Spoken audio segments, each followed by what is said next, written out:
Queridos hermanos, paz y bien, que el Señor nos tenga con mucha bendición en este día que el Señor nos regala para unirnos a su santa palabra, para bendecirle a través de conocerle cada vez más a Él, de cada vez entrar más en los ríos del conocimiento de Dios, cada vez más sumergirnos en su santa palabra, que hoy justamente vamos a ver cómo la santa palabra obra como agua viva dentro de nosotros y dentro de nuestros corazones.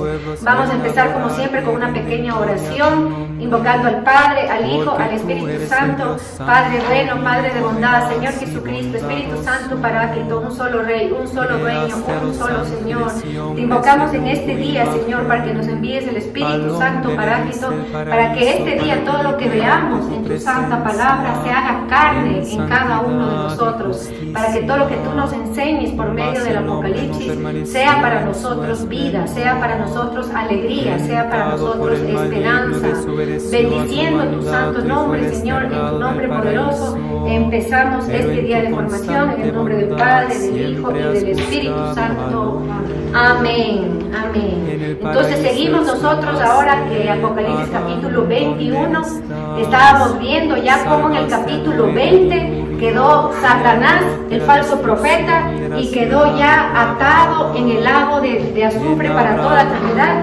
Después vimos en el capítulo 20 cómo vino el juicio final, y en el juicio final todos los que habían no elegido al Señor, ni seguir su palabra, ni seguir su ley, también fueron a este lago de azufre eterno. Esto vimos en el capítulo 20.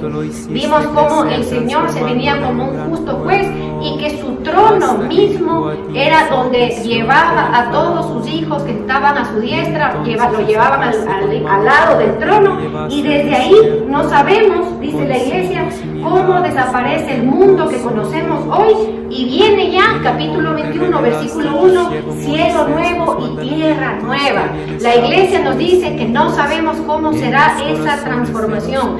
Hablábamos que el apóstol Pedro, en su epístola, en la primera epístola, en el capítulo 3, él hablaba y decía que esa transformación del cielo nuevo y tierra nueva será por fuego, y que esta transformación por fuego no necesariamente es algo físico, pero puede ser algo espiritual. Por eso la iglesia dice, no sabemos cómo va a ser este cambio de la tierra como vemos a la tierra nueva y cielo nuevo. Esta tierra como conocemos será entonces transfigurada, así como nuestros cuerpos serán transfigurados en la resurrección en el juicio final, y que tendremos nuestros cuerpos gloriosos. También la tierra tendrá, digamos, si se puede decir, cuerpo glorioso, materia gloriosa. Por eso no sabemos cómo es. Sabemos que se eleva el cielo, y no solamente el cielo, la tierra, el universo entero, que será transformado, se va a elevar como al cielo, digamos. Y del cielo va a bajar, vemos esto en el capítulo 21, versículo 2 del Apocalipsis, cómo baja desde el punto de Dios la nueva Jerusalén, la ciudad santa a la cual todos nosotros estamos peregrinando y todos estamos caminando. Así como estamos viviendo hoy, viviendo estos misterios de la Pascua, de la resurrección, como sabemos todos, Pascua significa Pesaj en hebreo, ¿no es cierto? Y Pesaj significa paso. ¿Paso de qué? Paso, todos conocemos, que el pueblo salía de Egipto, que representa Egipto a todo lo que es lo mundano, todo lo que tiene que ver con la vanidad, todo lo que tiene que ver con lo que no agrada a Dios y que no da culto a Dios, y es el lugar, esta representación de Egipto del mundo, el lugar donde salen todas las idolatrías que hoy vamos a ver cómo el Señor nos lava a través del agua viva que Él nos promete. Eso es lo que vamos a ver justamente el día de hoy. Entonces el pueblo, como ustedes conocen, pasa el Mar Rojo y se va al desierto, que es el lugar de la manifestación de Dios en medio del mundo. ¿Cuál es el desierto ahora? El desierto ahora es la Santa Iglesia Católica. Ese es el desierto en la cual los hijos caminan, como caminar en el desierto, así como el pueblo de Dios llegó 40 años después a la Jerusalén que está en el Estado de Israel, nosotros también caminaremos en la iglesia, en el desierto, hasta el final de los tiempos, donde llegaremos a la nueva Jerusalén. Es igual, los símbolos son los mismos, y ahora cuando nosotros decimos felices Pascuas, lo que tenemos que estar es viviendo el misterio, y no decir de boca para afuera, sino viviendo el misterio de ese paso. ¿Y cómo hacemos ese paso? Así como los israelitas, y esto leemos en el Éxodo capítulo 2, los israelitas clamaron a Dios para que les saquen de la esclavitud. Ese clamor debería haber sido puesto en nuestra boca durante los 40 días de la Cuaresma, para que ya en este tiempo festejar verdaderamente ese paso que nos saque de las cosas del mundo, de las vanidades del mundo, para entrar en este camino de desierto. ¿Por qué desierto? Si desierto parece que es un lugar que no es bonito, porque no hay nada, pero en el desierto justamente es donde se manifiesta la potencia, el amor, el brazo poderoso de Dios, donde se ve en el desierto, que ustedes recuerden que el Señor puso la columna de nube para guiarles durante el día y la columna de fuego para guiarles durante la noche. ¿Cuál es la columna de fuego y cuál es la columna de nube ahora en el desierto, iglesia? Es el Espíritu Santo Paráclito. Es el Espíritu Santo que va acompañado durante esta peregrinación hacia la ciudad celestial, hacia la ciudad santa de Dios, que ya no va a ser ciudad construida por hombres como la primera Jerusalén, donde se hizo un templo, un santuario construida por hombres para dar culto a Dios, y por eso Jerusalén se le conoce como la ciudad santa.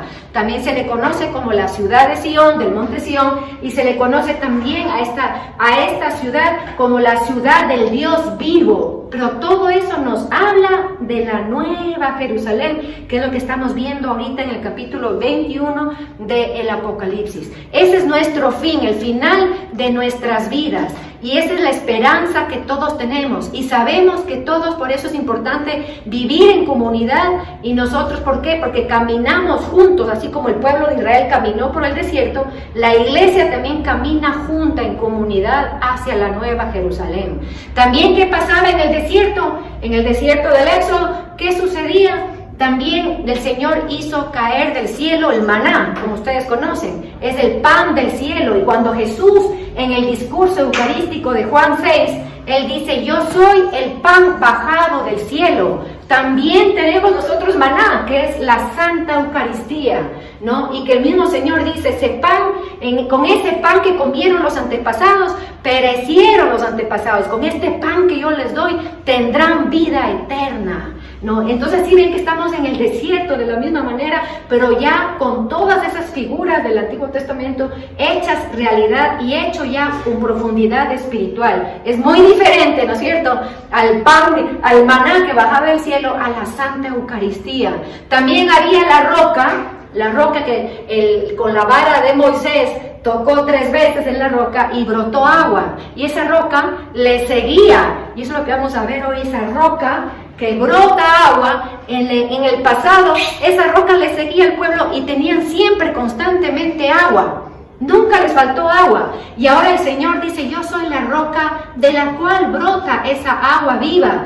Esta sed que nos da el Señor ahora es para calmar nuestro deseo, nuestro anhelo de Dios, y que nos lleva a la vida eterna. La una agua nos habla de esta agua viva que vamos a ver el día de hoy. Hoy día vamos a centrarnos en esta agua viva voy a leer aquí del Apocalipsis capítulo 21, del versículo 5b. Dice aquí: me dijo, también hecho está, yo soy el alfa y el omega, el principio y el fin.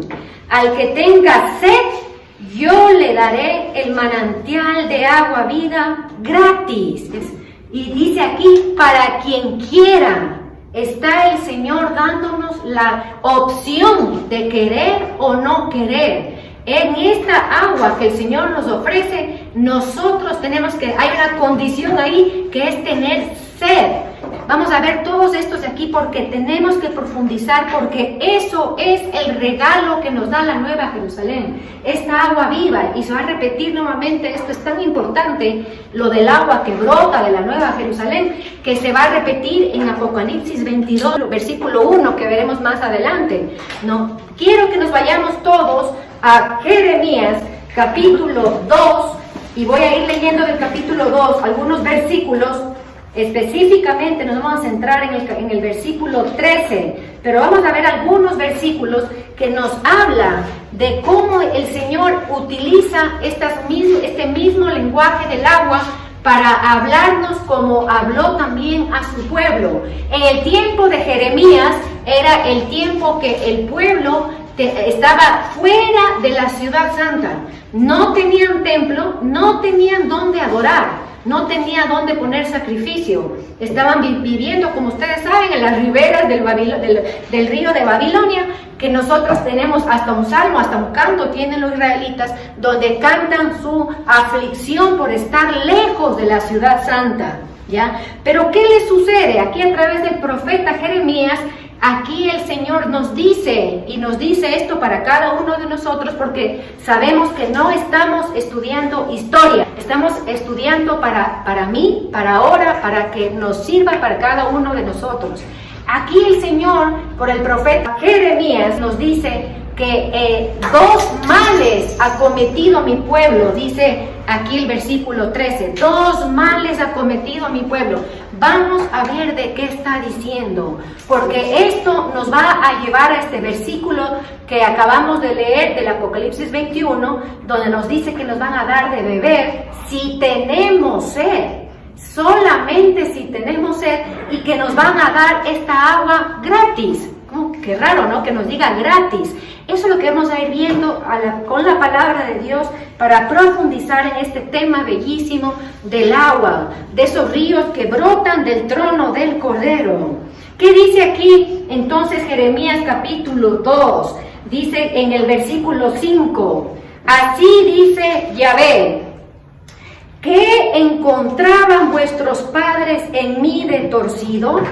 En este tiempo que está el pueblo alejado de la ciudad del Dios vivo, es el tiempo también de los Baales. ¿Qué son los Baales? El Baal era el dios de los cananeos. Entonces, ¿qué estaba haciendo el pueblo? Yéndose con otros dioses. Baal en su raíz etimológico también significa marido.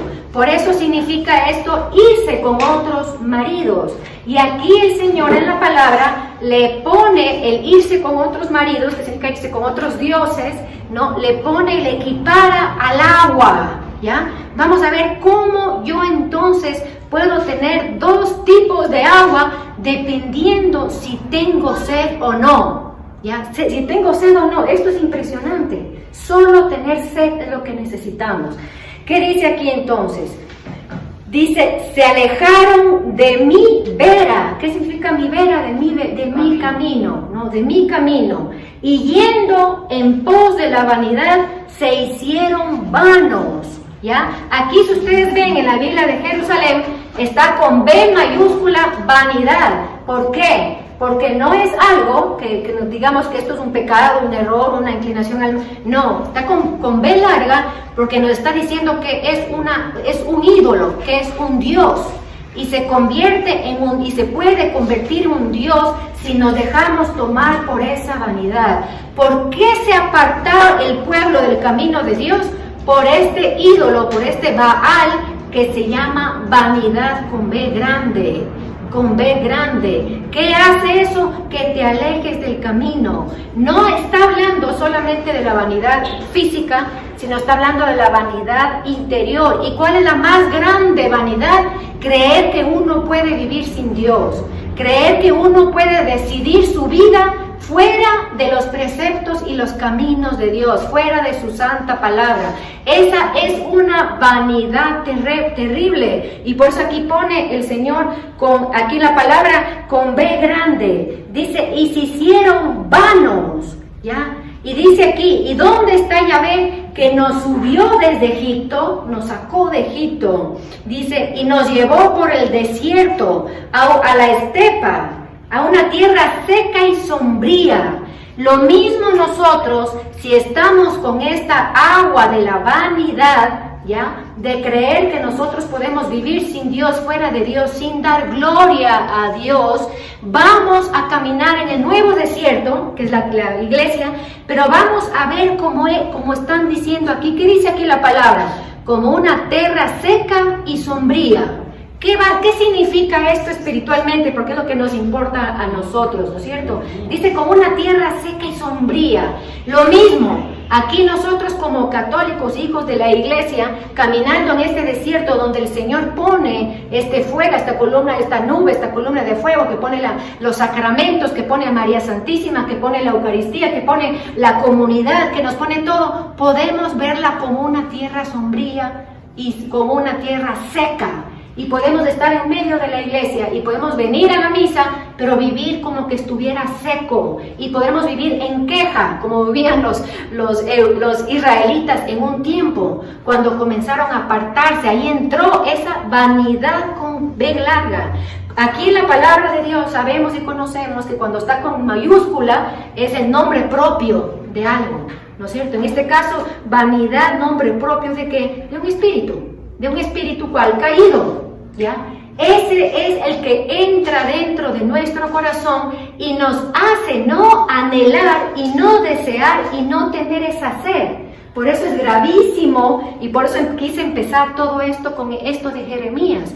Es gravísima esta vanidad que aparentemente, posiblemente, nosotros creamos que no tenemos, ¿no es cierto? Porque de corazón queremos servirle a Dios, amarle a Dios, bendecirle al Señor, pero posiblemente lo estemos haciendo de boca para afuera, porque nuestra vida es una vida pagana. ¿Qué significa una vida pagana? Una vida que está dirigida por las cosas del mundo, cómo el mundo se mueve, y mi vida y yo encajamos muy naturalmente en el mundo, y ahí se va a convertir la iglesia hasta en un obstáculo. El nuevo desierto donde está, en vez de nosotros ver lleno de bendiciones la iglesia, vamos a ver como lleno de mandamientos, lleno de opresión, lleno de cosas que me pone la iglesia. Qué aburrido, no puedo hacer esto, no puedo hacer lo otro, no puedo vivir como yo quiera. No, me pone horarios, me pone días para reunirme. No quiero vivir como yo quiera. Eso es vanidad y con B grande, como está aquí. Y te va a hacer un peso en vez de caminar con gozo en medio de las tribulaciones, como nos dice el Señor, que eso sería el gozo, es esa agua viva que tiene uno adentro, y que a pesar de la tribulación que cada uno estemos viviendo, la tribulación que viva la iglesia, la tribulación que viva el mundo entero, uno puede vivir, si tiene sed, o sea, lejos de la vanidad, si tiene sed puede vivir con gozo, con un gozo inmenso, y un gozo que no termina, porque la característica de esta agua viva es que es inagotable y que nunca termina, y que siempre el Señor está llevando dentro de nuestro corazón esas aguas vivas, ¿ya? Pero ¿qué dice aquí? Vamos a ver Jeremías. Vamos a seguir con Jeremías porque esto es un examen, digamos, un examen para cada uno de nosotros, ¿no? Nos dice aquí, entonces, por tierra seca y sombría, una tierra intransitada, ¿ya? ¿Qué hace el Señor con los hijos de Dios que se mantienen en el camino y que solo le buscan a Él y que son cristocéntricos? Cristo en el centro, como nos dice el Concilio Vaticano II. No Padre Pío céntrico, no sé, cualquier santo, sino cristocéntrico, porque Él es la resurrección y la vida y el camino. Él es el que nos está ofreciendo esta agua viva, ¿ya? Cuando nosotros vivimos así, vamos a tener en el desierto, que sabemos que es un camino estrecho, como nos dice el Señor en el Evangelio, entremos por el camino estrecho, no es un camino ancho, que todo va a ir bien, que todo es maravilloso, y ahí va a cambiar para nosotros el concepto de bendición, que esto es importantísimo, ¿ya? Importantísimo. Nosotros cuando estamos aquí, la figura de cisterna, ya que vamos a leer en un momentito más aquí en Jeremías, cuando estamos ahí, nosotros creemos que bendición de Dios es tener todo en el mundo, ¿no? Tener todo perfecto en el mundo, el esposo, la esposa, el hijo, la hija, el carro, la casa, y eso no es bendición de Dios, ¿ya? Y ahí nosotros no estamos con sed del agua viva y no estamos siendo regados por el Espíritu Santo y por la palabra de Dios, que es el agua viva. No estamos. Que tengamos algo en la tierra, sí, por supuesto, todo viene de Dios y puede ser una bendición, pero no es vivir en bendición de Dios. Esto nos dice claramente Deuteronomio capítulo 30, versículo 15, ¿ya? Nos dice claramente ahí que la bendición es escoger la vida y no la muerte. Es vivir en los caminos de Él, en los preceptos de Él. Y ahí le dice, si tú vives así, tendrás bendición. ¿Qué es bendición? Entonces, es vivir con el Señor, para el Señor, por el Señor. Se convierte nuestra alegría el Señor y se convierte en nuestra razón de vida el Señor. Eso es vivir en bendición. De ahí si tengo o no tengo algo en la tierra, bendito sea Dios de las dos formas. Entonces la gente jura que es bendición, es tener todo, todo. Entonces, ¿qué significa? Que esa persona está, todo su ser está anclado en la tierra. Todo su ser está tomando no de las aguas vivas, porque las aguas vivas te llevan a tener a Cristo en el centro y que sea tu mayor bien el Señor. Entonces dice aquí el Señor, ¿no? Dos males han hecho, ¿ya? Dejarle a Él uno y después hacerse cisternas con esa agua que no se retiene. La cisterna para nosotros, como digo, es esa agua que nosotros ponemos, aunque sea que digamos que tenemos buena intención, ¿ya? ¿Qué es hacerse la religión a mi medida? Dios a mi medida, ¿no? Ahí estás llenando tu propia cisterna, tú solito. ¿Y qué va a estar en esa cisterna? Ya vemos aquí que nos enseña la palabra, vanidad con B grande. La vanidad con B grande, que va a entrar esos ídolos que son todo lo que reemplace a Dios. Y Dios es algo que yo le tengo, sí, Dios. Yo de boca para afuera digo, Dios es lo máximo, le amo, es todo para mí, pero vivo como yo quiera. No vivo bajo la ley de Dios, no vivo como me dice Deuteronomio 30, que decía, que mencionaba hace un momento, que es seguir su camino, elegir la vida, elegir sus mandamientos, sus preceptos, y como nos dice el Salmo 119, versículo 105, nos dice que su palabra es antorcha en nuestra vida. Pero ¿cómo puede ser antorcha que ilumina nuestra vida si no conocemos su palabra? Por eso el pueblo de Dios ahora ha llegado, está lleno de prácticas rituales, pero que no le adora al Señor en espíritu y en verdad. Esto es, como digo, algo que nosotros podemos hacer hasta viniendo a misa todos los días o haciendo el rosario, porque el Señor Jesús, cuando se encarna, viene en un tiempo en que estaban los fariseos, los saduceos, los escribas, no los celotes, que eran la porción de los revolucionarios de ese tiempo. Estaban también por ejemplo, los esenios, que era esta otra porción de judíos que vivían alejados del templo y de Jerusalén, y vivían alejados del Sanedrín, que era como el senado de los religiosos de esa época, porque decían que estaban corruptos. Entonces, ¿qué encuentra el Señor? Todo dividido, ¿ya?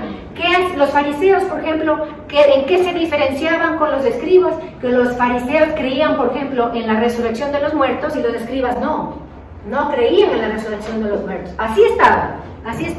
¿Y cómo estaban los fariseos? Tanto así que para nosotros se convierte casi en mala palabra fariseo, ya por cómo el Señor les exhorta. Pero así es como vivimos la mayoría de personas ahora la religión, el nuevo desierto, y lo que estamos caminando a la Nueva Jerusalén. Ni sabemos que estamos caminando a la Nueva Jerusalén, porque ni conocemos, ni entendemos. Lo mismo cuando el pueblo se daba vuelta 40 años y lo que hicieron es quejarse. ¿Por qué? Porque sus ojos estaban a las cosas de aquí y de ahora, a las cosas temporales. Y eso es como vivimos también en la iglesia muchas personas. ¿Por qué decimos que somos los nuevos fariseos? Porque pues, los fariseos eran los que conocían perfectamente la palabra de Dios y la ley de Dios. No cometían pecados mortales. Entonces aquí nos podemos identificar plenamente con un fariseo de la época. Ellos hacían todo, absolutamente todo lo que el Señor les pedía, así como se dice en inglés, by the book, así sin salirse un milímetro. Y aquí podemos encontrar muchos católicos así. ¿Qué dice el Señor de los fariseos? Entre muchas cosas que le dice, pero me impresiona, esto está en Mateo capítulo 15, versículo 8, él dice, claramente dice, ellos me alaban con los labios, pero su corazón está lejos de mí. ¿Qué es entonces salir de la cisterna? Es eso, de no alabarle al Señor, de no entregarle a Él, digamos, la ida a la Eucaristía, al Santo Rosario, de boca para afuera, de actitud para afuera, y yo tengo mi vida como yo quiera, mi vida regada con la cisterna, con el agua de la cisterna, con este inútil encima, ¿no? Y quién sabe, Dios no quiera, hasta criticando a los que no van a misa todos los días, o los que no van al rosario todos los días, encima más creyéndonos mejores, cuando estamos muchas veces ciegos, y por eso necesitamos esta sed del agua viva, porque esa agua es la única, no nosotros, ni lo que hagamos, ni lo que dejemos de hacer, sino el agua viva, la que viene a limpiar, la que viene a movernos, porque la cisterna, ¿hay movimiento en una cisterna? No. ¿Qué pasa con una cisterna a los finales? El agua se estanca, ¿no? Y como eso como le he dicho muchas veces como ejemplo, que está en el profeta Ezequiel cuando habla de las aguas que se encuentran con esta agua estancada, y esta agua estancada, puesta así, vivida la fe de esa forma, vivida digamos, con estos ídolos, que como digo, puede ser esposo, hijo, trabajo, éxito, la plata en el banco, quién sabe cuántos ídolos podemos tener, hay diferentes formas de éxito, de ideologías. ¿Qué va a hacer que se quede un agua estancada? ¿Qué necesitamos todos nosotros? Yo creo que en eso está la humildad que debemos tener todos, y no decir, no, pues yo soy una fuente, un manantial de agua que brota. Debemos ser, porque eso nos dice el Señor, esa es su palabra que nos ofrece. Pero nosotros podemos decir, ven, Señor, me hice una cisterna. Me convertí en pueblo vano, como decía aquí en Jeremías. Me convertí como esos fariseos, escribas, que todo cumplían perfectamente, pero les dijo el Señor, sepulcros blanqueados. ¿Qué nos quiere decir con eso? Por afuera podemos aparentar ser los grandes religiosos, los grandes espirituales, pero por dentro estemos con muchas cosas que nos están corrompiendo, que como puede ser ya solamente el juzgar a los demás. Y que así nunca vamos a llegar, nunca vamos a ser canales para que llegue el agua viva al esposo, a los hijos, a la gente que esté alrededor nuestro, ¿no? ¿Por qué hablamos todo esto de la cisterna? Para darnos cuenta qué es el agua viva y qué es el agua que no está viva, la cisterna. Está clarísimo, ¿no es cierto? Jeremías nos ayudó a entender muy claramente estos dos tipos de agua. ¿Qué es agua viva? Ya naturalmente hablando, no, digamos, no de la Biblia, es cuando un río está alimentado de muchos canales que entran, entonces nunca esa agua se va a estancar. Y por eso el Señor toma esas figuras, esos símbolos, para hablarnos de que nunca se va a secar el río, que nunca se va a estancar esa agua, y que tiene millones de afluentes, que para nosotros ya es el Espíritu Santo, que entra de diferente forma en cada uno de nosotros. No siempre entra de la misma forma. Esa agua, como está viva y no es estancada, no es la misma agua siempre.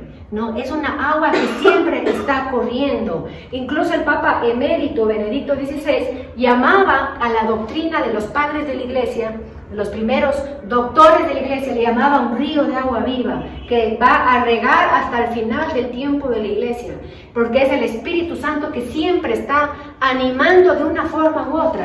Entonces yo puedo ver una iglesia, con mis ojos yo puedo ver a la iglesia como una cisterna. No, porque yo hice así, le veo seca, le veo aburrido, lo mismo siempre, me canso, nada me ilusiona, siempre estoy quejándome, todo veo negro. O puedo vivir la misma iglesia, hoy 2022, de forma como agua viva, como agua pura. Y aquí el Señor nos dice entonces, Evangelio de San Juan, capítulo 4, versículo 9, si conocieras el don de Dios, ¿ya? Aquí también hay un condicionante, si conocieras, ¿ya? Si conocieras el don de Dios, tú le habrías pedido a Él, a Dios, y Él te habría dado agua viva. Aquí es la parte donde el Señor se encuentra con la samaritana, como ustedes conocen este pasaje, ¿no? Y ella estaba ¿en dónde? En el pozo de Jacob. Y este pozo de Jacob, así se llamaba, ya que todavía existe hasta el día de hoy y está construido en iglesia, ortodoxa encima del pozo de Jacob, era un pozo que tenía la característica que se sacaba agua y nunca terminaba. Esa era la característica, por eso era importante para este pueblo que era en el norte de Israel, al norte de Judea, de ir al pozo de Jacob a sacar agua. Y el Señor hace este gesto de ir a ese pozo que nunca se acaba para decir que Él es el pozo, Él es el agua viva que nunca se acaba. Y se acerca a alguien que un judío jamás se hubiera acercado, que es un samaritano, porque los samaritanos ya se habían desviado hace mucho tiempo del camino del pueblo de Dios, del pueblo de Israel, y ahí incluso tenían hasta otro monte donde hacían los sacrificios, cuando el único monte permitido por Dios era el monte Sión, donde estaba el templo de Jerusalén. Ya, esto es interesante porque el Señor nunca hace porque sí, sino nos está hablando. ¿A quién? A nosotros. ¿Por qué se acerca la samaritana? Ya es la samaritana, y ahí en esta figura quisiera que todos nos pongamos. En la samaritana era una señora, una mujer que había tenido 5 maridos. Maridos, Baal, recordemos que decíamos esto en Jeremías, Baal, ídolos. Era representación de ella, representación de nosotros, almas, cuando nos vamos con otros maridos. 5 era la totalidad de nuestros ídolos. Eso significa esto, que ella estaba con 5 maridos espiritualmente, ¿no? Explicado por los padres de la iglesia. ¿Qué estaba ella también? Ningún, como digo, judío decente se hubiera acercado a ella. ¿Eso qué quiere decir? Nosotros también, si nos ponemos como esa samaritana, que tengamos nuestros ídolos, que Dios permita que después de esta enseñanza podamos ir a reflexionar en el Santísimo, preguntar cuáles son nuestros ídolos, saber que el Señor se va a acercar, saber que el Señor no nos va a juzgar, saber que el Señor no nos va a condenar, así como hizo como María Magdalena. Solo nos va a decir, yo no te condeno, pero no peques más. Saber eso por un lado. De estos 5 maridos, nosotros vamos a estar cargando esos 5 maridos también. Y esos 5 maridos puede ser nuestra vanidad, nuestro soberbia, nuestro orgullo, nuestro amor propio desordenado, ¿no? Puede ser esta cosa que tenemos en la boca, que es como una serpiente que sale para atacar a los demás, y eso es gravísimo, ¿ya? Y nosotros a veces nos creemos, no la samaritana, nos creemos casi María Santísima, ¿no? Que eso debería ser nuestro modelo. Pero hoy, en este día que viene el Señor a hablarnos del agua viva, hoy nos ponemos como la samaritana. Esta samaritana que tiene estos 5 representaciones de la totalidad de mis pecados, de mis desvíos, de mis egoísmos, de todo lo que cada una pueda tener, ¿no? ¿Qué más era esta samaritana? Como digo, que ningún judío se le iba a acercar, y lo primero que le sorprende es que se acerque a ella. Y cuando ella ve que él es un profeta, que le profetiza, que tiene 5 maridos, se queda más aún sorprendida. ¿Y qué le sucede a ella? Tiene un cambio de fe. Y cuando tiene ese cambio de fe la samaritana, ella corre, al final se lee aquí el capítulo 4, ella corre al pueblo de Samaria a contar a todos que se había encontrado con un gran profeta. Y es lo que tenemos que hacer. Nosotros nos acercamos al Señor como la samaritana. Nos acercamos al Señor para decir que nos lave, que nos dé esa agua, para decir que tenemos sed de Él, y para enseguida, cuando alguien tiene ya el agua viva, enseguida uno va a contar a los demás, a transmitir a los demás esa agua. Por eso dice aquí, si conocieras el don de Dios. Aquí se está poniendo como don. Veíamos en Jeremías que él se llamaba a sí mismo manantial de agua viva. Este manantial de agua viva, aquí ya en el Nuevo Testamento, es concretamente este don de Dios. ¿Qué le está dando? Dice, si conocieras el don de Dios, tú le pedirías de beber a Él, ¿no? Porque Él se acerca, dice, muestra que tiene sed el Señor, se acerca a pedir agua, dice, tú me pedirías agua. ¿Qué le está dando? Dice San Juan Crisóstomo, ¿qué le está dando el Señor a ella? Le está dando a Él mismo, ¿ya? ¿Qué nos está diciendo a nosotros? Eso, lo que hemos estado diciendo en esta enseñanza. Él es lo más grande que podemos recibir, es el don más grande que podemos recibir, es la gracia más grande. Él debe ser nuestra alegría, nuestro soporte, nuestro providente, nuestro Dios todopoderoso, nuestro camino, nuestra verdad, nuestra vida, todo. Él mismo se está dando a nosotros. Ese es el don de Dios que le da. Y después aquí, ya en el versículo 14, dice aquí, ¿no? Todo el que beba de esta agua, del agua de la cisterna, del agua que la voluntad mía elegí, pero que hoy vamos a cambiar de elección, ¿no? Dice aquí, todo el que beba de esta agua, dice, volverá a tener sed, Pero el que beba del agua que yo le dé, no tendrá sed jamás, sino que el agua que yo le dé se convertirá. ¿Qué cosa dice aquí? Esto es importantísimo, impactante, maravilloso. Dice, Él mismo se convertirá en fuente. A eso es lo que estamos llamados cada uno de nosotros. No podemos andar con sequedades. No podemos andar en nuestra boca solo quejándonos de lo mal que está el mundo, la vida, la carecía. Porque eso no es una manantial de agua viva, ¿sí o no? No podemos. No podemos decir qué barbaridad, qué horror lo que pasa. No. ¿Qué nos está diciendo? Que seamos fuentes de agua viva. Y como fuentes, ¿cómo debe ser lo que sale de nuestra boca? ¿Qué es lo que debe salir de nuestra boca principalmente? Si somos fuente, ¿no? Aquí dice, aquí claramente, se convertirá en Él, en una fuente de agua que brota para la vida eterna. ¿Qué les parece? En una fuente misma nos convertiremos cada uno de nosotros si tenemos esa sed, porque aquí empezamos leyendo Apocalipsis 21, versículo 6b, que Él decía que el que tiene sed le dará de esa agua. Al que tiene sed le dará de esa agua. Entonces, aquí ¿qué es? Un llamado a tener sed. Y esa sed tenemos cuando nosotros dejamos las cosas del mundo en segundo plano. Las cosas del mundo, todo lo que está en el mundo, son cosas que van a perecer, ¿no? Todo va a pasar, dice el Señor, mas mi palabra no pasará. Y más abajo Aquí el Señor en el versículo 23, Evangelio de San Juan 4:23, nos da la clave de cuando somos fuentes ya. Cuando ya dejamos de ser cisternas, cuando nos comenzamos a vaciar de nosotros mismos y nos comenzamos a llenar del agua viva. ¿Qué dice aquí el Señor? Dice, pero llega la hora, y estamos en ella, dice aquí, en que los adoradores verdaderos adorarán al Padre. Y aquí dice la clave, en espíritu y en verdad. Pasamos de ese culto exterior, de esa forma exterior, de que uno viene mecánicamente a misa, a ser fuente. Y cuando es fuente uno, lo primero que hace es adorar y alabar a Dios. Eso es lo que sale de nuestro corazón, saldrá de nuestro corazón. Y aquí dice de nuestras entrañas. No, la palabra en hebreo es entrañas, de lo más íntimo de nuestro corazón, lo que saldrá es adoración. Si yo estoy pegada a las cosas de aquí y mi boca solo es, como digo, para quejarse de lo mal que está, es porque estoy bebiendo de la cisterna.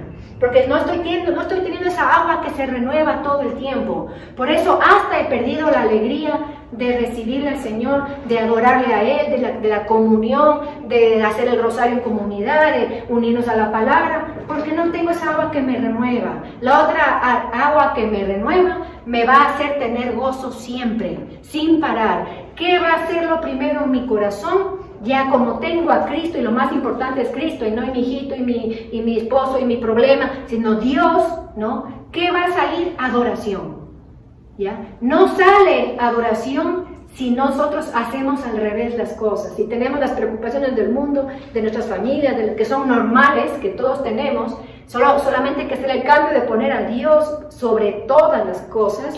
Saldrá de nosotros esa verdadera adoración, y siendo fuentes, como dice aquí la palabra de Dios, solamente siendo fuentes, nosotros podremos regar otras cisternas. La cisterna de la gente que me rodea, porque eso es una agua, te permites tú ser fuente. El Señor está diciendo, yo solamente soy la fuente. Esto es impresionante, que nos permita a nosotros ser fuente. Esto es algo maravilloso que el Señor nos regala. Por eso nosotros leemos en el Apocalipsis capítulo 7, en el versículo 15, y dice, han blanqueado sus vestiduras con la sangre del Cordero. Por eso están delante del trono de Dios, dándole culto día y noche. Eso hace el agua viva en nosotros. Darle culto a Dios. ¿Cómo le damos culto a Dios los católicos? No solamente a través de la liturgia, que ese es lo primero que nosotros debemos hacer es a través de la liturgia darle culto, sino también en un corazón que nosotros hayamos erigido un templo, que en nuestro corazón hayamos hecho aquí un altar donde vamos a poner nuestra adoración y nuestra alabanza, y ahí va a ser ese culto que dice aquí día y noche sin parar. Día y noche sin parar. Pero si en mi corazón ya tengo tantas preocupaciones y cosas, no voy a tener ese culto que nos dice el Señor, ¿no? Y para ir finalizando, vamos a ir en el Evangelio de San Juan, la promesa del agua viva. ¿Y qué grita aquí el Señor?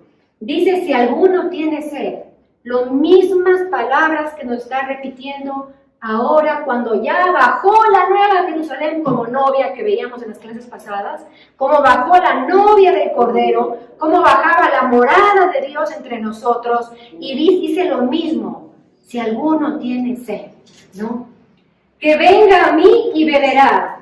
Y aquí pone la condición de tener sed, y para que el Señor nos dé esa agua, que dice, el que cree en mí, como dice la Escritura, de su seno correrán ríos de agua viva, ¿ya? A estos ríos de agua viva es lo que debemos llegar. Pero aquí dice, el que cree en mí. Esa es la condición para beber de esa fuente. Creer en el Señor. Y dice aquí, como dice la Escritura, y esto es algo increíble porque en ninguna parte de la Escritura dice eso. Aquí se dice, como dice la Escritura, y en ninguna parte de la Escritura dice esto. ¿Ya? ¿Cómo interpretan, por ejemplo, San Juan Crisóstomo, San Agustín? Lo que dice es que esa fuente de agua viva, esta agua viva, este manantial de agua viva, es la palabra de Dios, la Escritura, por un lado, y por otro lado es el Espíritu Santo Paráclito.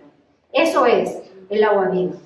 Esa es tener sed de conocer la palabra de Dios, porque aquí está todo lo que Dios nos ha revelado que necesitamos para salvarnos. Aquí en la palabra de Dios encontramos nuestra vida misma. En la palabra de Dios encontramos nuestros sentimientos, nuestros pensamientos a través de los salmos. ¿Qué tenemos que nosotros para convertirnos en ríos, como dice Juan 7 o como dice Juan 4, en fuentes? Nosotros tenemos que beber de la Escritura y tenemos que beber del Espíritu Santo, si no vamos a estar secos. Y eso es lo que nos pasa muchas veces en la iglesia actualmente, que no se invoca al Espíritu Santo, ni se vive guiado, como nos dice Romanos 8, 17, todo el que se deja conducir y guiar por el Espíritu Santo es hijo de Dios. Y todo el que se deja conducir y guiar por el Espíritu Santo va a salir de su boca por el Espíritu Santo a llamarle Abba Papá, ¿no? Abba Papá, para llamarle a Él. Tenemos que entonces nosotros como católicos entrar en las Escrituras, porque ahí vamos a encontrar esa fuente inagotable de agua que nos da la vida eterna y que nos salva, Por eso aquí, nosotros, de aquí el Señor, para terminar en el capítulo 21 del Apocalipsis, nos dice a continuación de lo que nos dice, yo les daré gratis al manantial de agua viva. Nos dice, porque esta será la herencia de los vencedores, San Juan, en su primer epístola, capítulo 5, nos dice que ¿quiénes son los que vencen al mundo? La cisterna, los que vencen al mundo son los que creen en el Señor, pero no de palabra como los fariseos, no de palabra de boca para afuera. Creerle a Él es hacer carne todo lo que Él nos enseña a través de su santa palabra, Por eso aquí habla de los vencedores. Esta es la herencia del vencedor. Yo seré Dios para él y él será hijo para mí. ¿Qué nos lleva el beber de esa agua, de tener sed de la palabra y del Espíritu Santo? Sed, ¿has visto cuando uno tiene sed? Llega a un punto que no aguanta más, ¿no es cierto? Esa misma sed, así como la física, tenemos que tener por la palabra de Dios y por el Espíritu Santo. ¿Qué nos lleva a eso? A darnos en herencia a que Él sea nuestro Dios. Y nosotros, no dice aquí ya su pueblo, como nos dijo en el versículo anterior, nos dice a ser su hijo. Ya no a la manera de hijos adoptivos, eso es lo más bello del mundo, sino a la manera del Hijo de Dios, herederos del reino, de ser herederos de todo lo que Dios nos da, y Dios nos tratará a cada uno de nosotros como le trata a Cristo mismo, que es el unigénito, el único Hijo de Dios. Eso es lo que está diciendo aquí. Ese es tu regalo, ser Cristo, ¿ya? Y como Cristo, nos dice San Juan Crisóstomo, divinizados, siendo como otros dioses, como nos decía también San Pablo, siendo otros dioses, ya no los hijos adoptivos como somos ahora. No todos somos hijos de Dios como conocemos, pero este regalo que dice aquí en el Apocalipsis, tú serás mi hijo, es a la manera del Hijo. ¿De quién es el Hijo? Como ustedes conocen, nuestro Señor Jesucristo, Cristo mismo, a la manera de Él. ¿Qué más queremos cada uno de nosotros? ¿Qué más queremos? Y ya esto nos debe dar sed, y ya esto nos debe llevar a querer desplazar todo lo que pueda estar en nuestro corazón, impidiéndonos a tener a Cristo en el centro de nuestro corazón. Entonces vamos a dar gracias al Señor, le vamos a bendecir su santo nombre, vamos a adorarle por esta palabra que nos ha regalado, le vamos a dar gracias por todo lo que Él hace, por todo lo que Él hace en nuestros corazones a través de esta palabra, bendiciendo el nombre de nuestro Señor Jesucristo, alabándole ahora y siempre. Le decimos, alabado sea Jesucristo, por siempre sea bendito y alabado. Amén. Aleluya. Toda la gloria a nuestro Rey, dueño y Señor.